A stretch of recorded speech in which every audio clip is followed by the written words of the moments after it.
The Dallas Cowboys shouldn't be allowed to keep doing this. So we're going to be going through that and other stories in today's video. So make sure to like this video, and if you want more Dallas Cowboys news content like this, make sure to subscribe to the channel by hitting that red button down below. Everyone needs a fresh start once in a while, and for new Dallas Cowboys cornerback Noah Igbinoghene, this offseason was one such occasion. Igbinoghene was the number 30 overall pick by the Miami Dolphins in the 2020 NFL Draft, but never quite fit in with the team. The former Auburn Tigers cornerback started just 5 of the 32 games he played with Miami, recording 25 solo tackles, 5 passes defended, and a lone interception. Unfortunately for the former first-round pick, his first 3 NFL seasons were largely forgettable. On Tuesday, though, Igbinoghene got the fresh start he was looking for when the Cowboys acquired him in exchange for fellow corner Kelvin Joseph. After a rough start to his career, the fourth-year corner, who admits that his struggles in Miami made him afraid to fail, is excited to have a clean slate once again. "I feel like I honestly needed it," Igbinoghene said. "I can say my career hasn't gone up to my expectations, but I'm still young. I'm 23 years old. When I came in, I was 20 years old. There's a lot of stuff I went through, but it made me the man I am today. I get a new, fresh start with a new opportunity and new, fresh faces. I get to gain my respect again on a new team and show them what I can do." The Cowboys already have great cornerback depth, with 2 stars in Trayvon Diggs and Stephon Gilmore, as well as good slot options in Darren Bland and Jordan Lewis. To get snaps in this group, Igbinoghene will have to stand out in some way. Fortunately, though, Igbinoghene is coming to Dallas with the right mindset. He's ready to do whatever is asked of him, no matter what it takes. "It's a blessing," Igbinoghene said. "I'm excited to get to work and to be a part of this team. It's an amazing opportunity to be here and play for this team. I'm hoping to thrive here. I'm going to put the work in and see how it goes. Whatever they want me to do, I'm going to do it. Whether that's special teams, defense, it doesn't matter. I'm going to do it.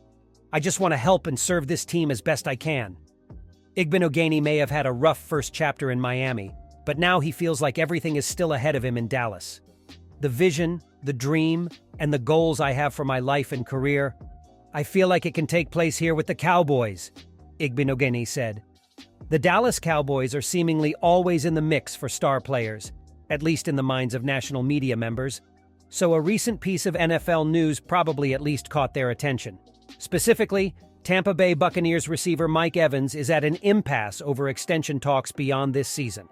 Evans's agent released a statement saying that if the two sides couldn't come to an agreement soon, he would seek to play elsewhere in 2024. If the Buccaneers can't get him under contract by then, they could, in theory, look to trade Evans before the October 31st deadline. In that scenario, many teams would be eager to pounce at the chance to acquire the 4-time Pro Bowl receiver. According to CBS Sports, the Cowboys could have interest in Evans if available. "Don't put this past Jerry Jones, who loves star players as much as Taylor Swift loves sparkles," CBS Sports writes. "Besides, you can't have too many good receivers, and with CeeDee Lamb and Brandon Cooks already in tow, adding Evans would give the Cowboys one of the league's top receiving core." That's all cute. But is it true? The outlet cites no source here and has no source here, and is unfortunately reliant on the old "Jerry loves to sign stars" chestnut that actually, when it comes to players from outside the star, hasn't been true in a decade. On one hand, CBS Sports is absolutely right that a trio of Lamb, Cooks, and Evans would be a dream for the offense. Evans has had at least 1,000 yards in each of his 9 seasons, an NFL record to start a career, and is a monster in the red zone, especially valuable when the Cowboys' other receivers are on the smaller side. He's also a Texas native who played at Texas A&M in college, so a return to his old stomping grounds could be attractive to him. That said, the Cowboys would face some serious financial hurdles if they were to pursue Evans. He carries a cap hit of around $23.7 million for this season, which is more than the Cowboys' plan allows them to afford, but that number could come down with the Buccaneers eating a portion of it in a trade. More importantly, though, Dallas has less than $4 million in projected cap space next season, and still needs to extend key players like Lamb, quarterback Dak Prescott, and linebacker Micah Parsons. Evans in a Cowboys uniform would certainly be interesting, and the Texas Coast offense would be even scarier with him in the fold.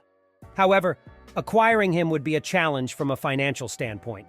Assuming he wants a raise from his $23.70 mil, that money is already earmarked specifically for Lamb, meaning that in the end, This isn't likely a Cowboys idea at all, but rather just media speculation. The Dallas Cowboys continue to lock up key pieces by signing right tackle Terence Steele to a 5-year extension worth $86.8 million, including $50 million guaranteed, sources told ESPN's Adam Schefter on Sunday. Since the start of training camp, the Cowboys have signed Pro Bowl cornerback Trayvon Diggs to a 5-year, $97 million deal and safety. Malik Hooker to a 3-year deal worth up to $24 million, and reworked the contract for All-Pro right guard Zach Martin, guaranteeing him $36 million over the next 2 seasons. The club would also like to sign receiver CeeDee Lamb to an extension. Quarterback Dak Prescott is signed through 2024, and All-Pro linebacker Micah Parsons is eligible for an extension for the first time after this season. Steele's contract can max out at $91.8 million, sources told Schefter. Steele, 26, joined the Cowboys as an undrafted free agent out of Texas Tech in 2020, starting 14 games. He started 13 games in 2021 and 2022, but suffered a torn anterior cruciate ligament, medial collateral ligament, and medial patellofemoral ligament in his left knee to end his 2022 season. While he was limited in his work during the offseason program, he did not miss a practice in training camp and will start in the season opener against the New York Giants next week. "It's been a long road," Steele said last week. "Just taking it day by day, super proud of how I approached it, and just how my teammates and my coaches and my family have been there supporting me.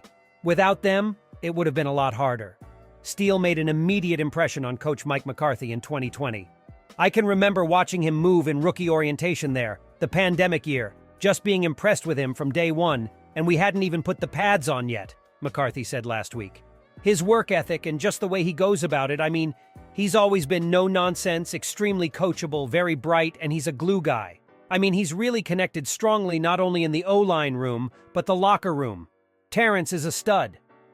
According to most analysts, the Dallas Cowboys should be considered the 3rd or 4th best team in the NFC, and it's hard to argue with that statement.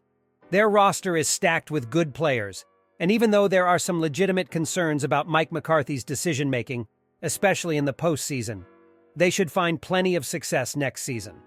Others are worried about Dak Prescott's poor performances, and some believe he could be at serious risk of losing his job if he doesn't get the job done this season. However, that's not a concern for Prescott at this moment. When asked about their potential for next season, the Cowboys star raved about how stacked their offense was, pointing out the fact that they have plenty of playmakers and speed on that side of the ball. "Yeah, a lot of speed. You can name a lot of guys," Prescott said of the offense via the team website. "We have a few guys that have speed but are playmakers. Speed is one thing, but to be a playmaker is another thing." The Cowboys were already good with star wideout CeeDee Lamb doing his thing, and Michael Gallup is also one of the most underrated wide receivers in the game. Now they've added a veteran playmaker in Brandon Cooks, who's not in his prime anymore but still has a reliable pair of hands. Tony Pollard also looks poised to break out now that he doesn't have Ezekiel Elliott taking touches away from him. Once again, most of the weight will fall on Prescott's shoulders, and he'll have to live up to his promise to take better care of the football in this upcoming campaign. It's been way too long since the Cowboys made it to the big game, and there's no more room for excuses at this point.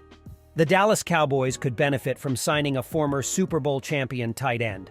As suggested by Bleacher Report's Christopher Knox, the Cowboys should give former Tampa Bay Buccaneers and Houston Texans tight end O.J. Howard as a bargain option.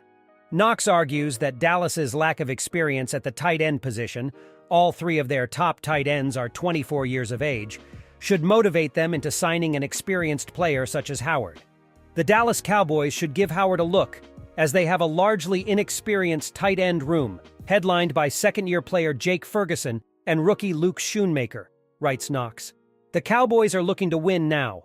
A veteran like Howard, a 2021 Super Bowl champion, can help show their younger players how to get it done. The former first-round draft pick spent the first 5 seasons of his career with the Buccaneers, winning a Super Bowl ring at the conclusion of the 2020 season.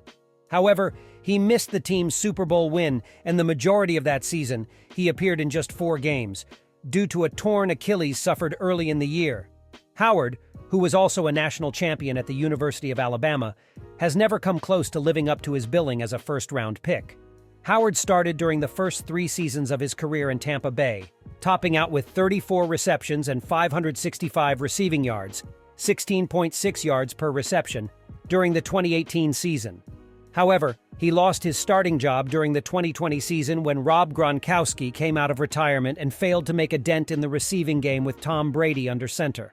Howard posted just 25 receptions for 281 receiving yards and 3 touchdowns in 21 games and 10 starts during his 2 seasons playing with Brady, 2020 and 2021.